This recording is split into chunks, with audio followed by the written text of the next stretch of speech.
tells me what you think, because Teel's going to come up and give us a reading from that book right now. I hope you can read and hold this thing.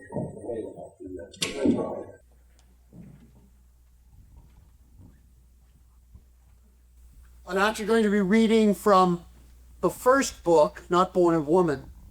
A little bit tighter scene for it. The second book, both books are out there. And since he already told you that it is indeed the creature from the book, you don't really need much else.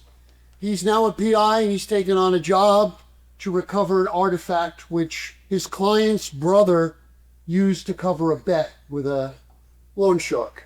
And that's where we start off.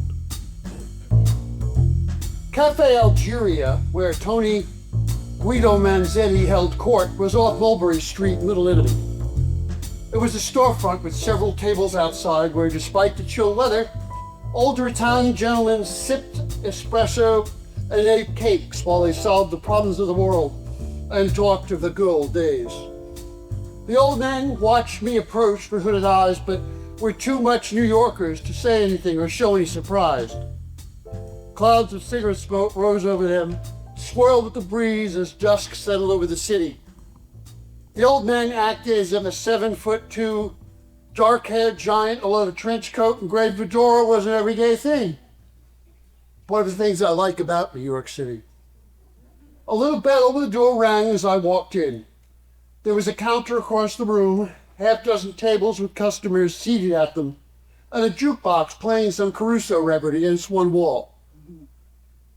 The customers were less circumspect than the old men outside, though they kept their surprise at a stranger entering, even one as usual as I, low-key.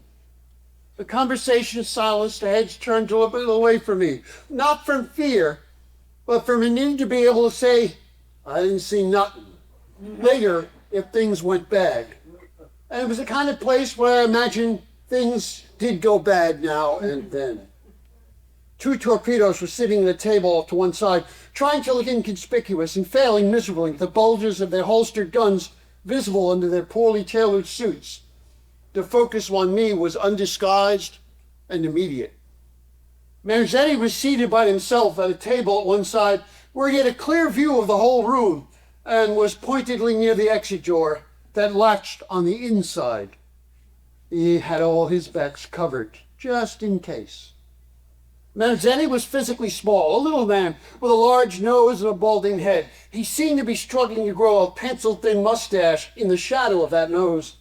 His presence was not small, however, when he looked up and fixed his dark eyes on me. Those eyes were crystal clear and showed intelligence behind them. Swirling shades gathered around him like storm clouds, translucent remnants of many souls that vibrated deep purple and crimson. I could feel the anger from them, but I could not tell whether specific to this man or this place. I did know it was from their lives being taken violently.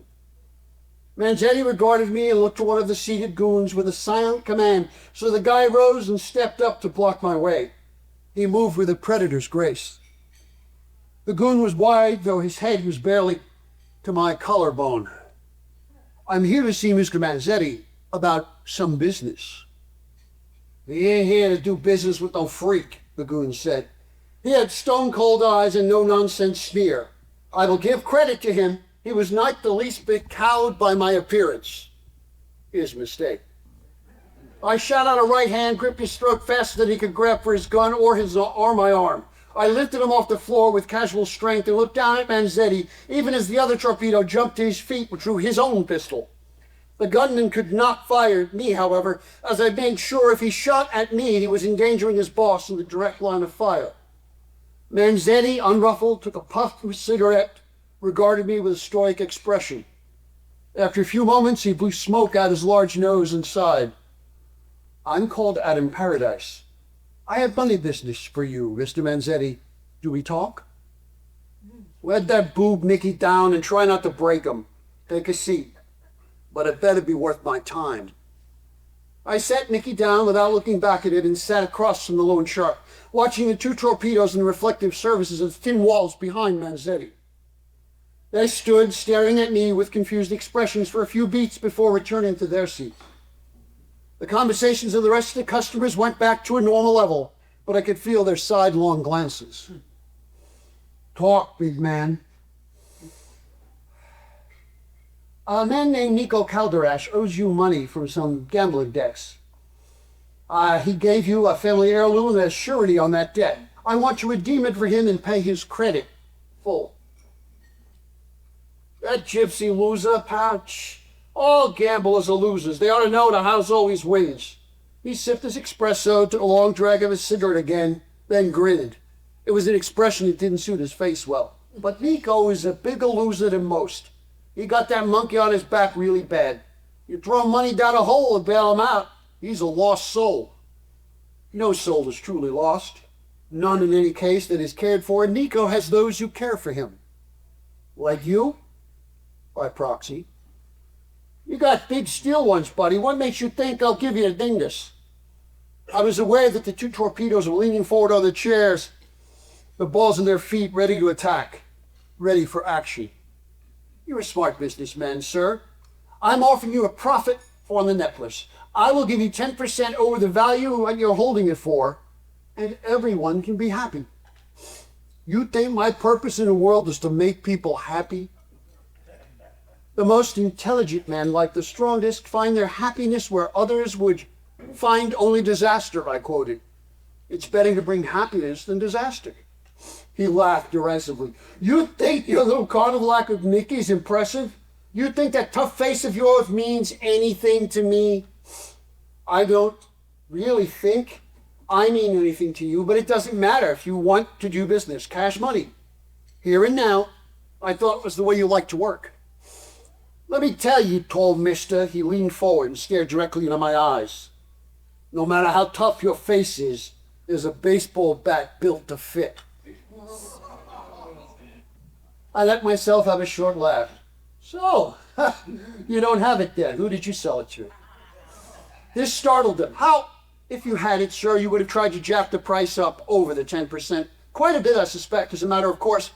I'll pay a finder's fee of $50 if you tell me who you sold it to.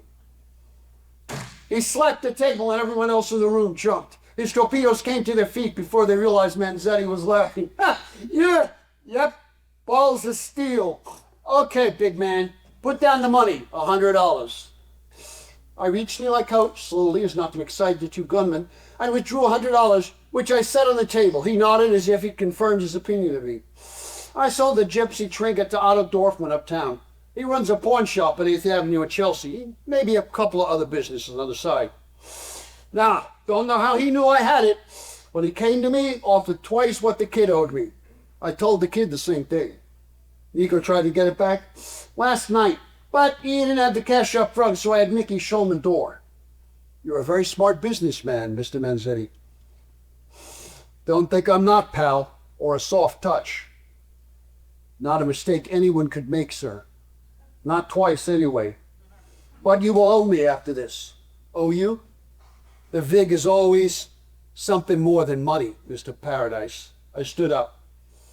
Thank you for your business-like manner, Mr. Manzetti.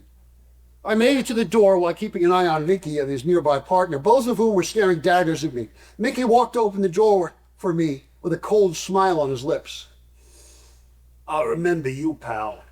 The purple wraiths that swirled around him were very specific. There was a clear miasma of death about this man, the phantoms of the dead, the unfinished business with him. It would do for you to forget me.